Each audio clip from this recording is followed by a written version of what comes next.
It sounds so important. Grandchild. As if regular children are just regular, and then some children are grand. Except everyone is a grandchild.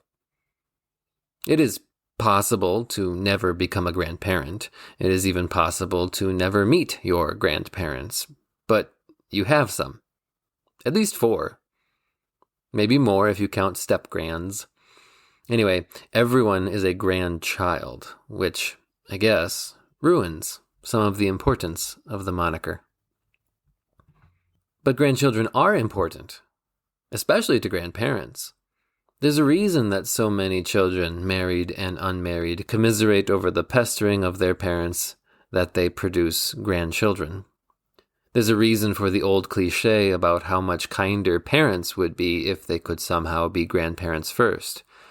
There's a reason that people who are made to feel too old by being called sir or ma'am will beam with delight at being called granny or gramps. I can't say from experience yet, but all signs point to having grandchildren feels grand. A dearly departed professor in our synod who never married, never had kids, never had grandkids, once said in my hearing that human beings look for value in all of their relationships, and the particular value that comes to parents from their children is the promise that they will be remembered. If that's true, then it must be part of the reason that having grandchildren is so grand, because the promise is extended in time in the next generation, and all the affection that grandparents feel for grandchildren over and above that of regular parents towards their regular children only accentuates the promise to be remembered fondly by the generation that will almost certainly outlive you. Maybe that's part of what inspires such grand feelings in grandparents for their grandchildren. Enosh was Adam and Eve's grandson. Certainly not the only one. Certainly they had hundreds of children and thousands of grandchildren. We don't know how long Eve lived, but we know Adam lived to be 930, and we know that women typically outlive men, all things being equal. Anyway, Adam and Eve probably lived to see grandchildren and great-grandchildren and great-great-grandchildren. If you figure between 20 and 25 years on average between generations, they could have lived to see between 37 and 46 generations of grandchildren. And so they didn't need to rely on Enosh at all to be remembered. They had that covered. Hundreds of children, thousands of grandchildren, millions of great-grandchildren, and so on, the entire population of the planet for many more than those first 37 to 46 generations. They would be remembered, will be remembered, probably fondly for forever. And they didn't know that it would be through Enosh and the generations after him that the promised offspring of Eve would be born to crush the serpent's head. Only because we can look back do we know that Jesus came from them through Enosh. They didn't know. How could they? So Enosh was their grandchild, but did they consider him a grandchild? Or was he just one of the many? Did they dote on him? Did they pester Seth, his father, until Seth gave him to them? Did he call them Gramps and Granny?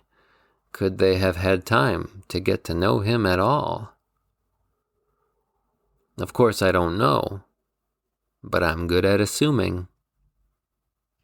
Enosh was far from being their only grandchild, but as his grandparents, they always wished they'd have had more time with him than they got. Adam and Eve didn't need Enosh to remember them, but there was something they needed him to remember. They couldn't have known that he would be the ancestor of their Savior, but they knew one of their children would be.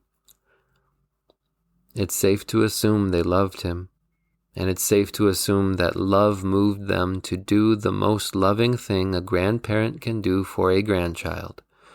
They shared God's promise with Enosh.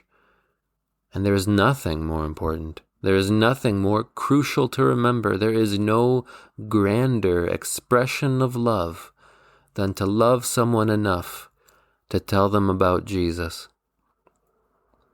Adam and Eve didn't know their Savior's name, but they knew Enosh's, and they told Enosh about him until they got to introduce them. In heaven, they got to say, "This is our grandson." And that felt just grand, I assume.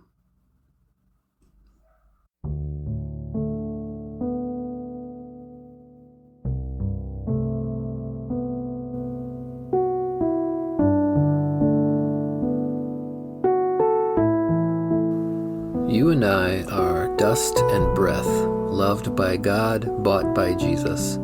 This podcast is produced by me, Ethan Cherney, a pastor in the Wisconsin Evangelical Lutheran Synod. Get in touch on Facebook at Dust and Breath Pod, on Twitter at Dust Breath Pod, or by emailing dustandbreathpod@gmail.com. Outro music arranged and performed by Mr. Peter Shawy, who is like olive shoots around your table. Thank you for listening. Don't forget to subscribe. And if you could leave a review in iTunes or just share an episode on social media, I'd really appreciate it. It's the only way other people can find the show. Now, go do what God made you to do. Be who God called you to be. Go see what God can do with dust and breath and faith in Jesus, his Son.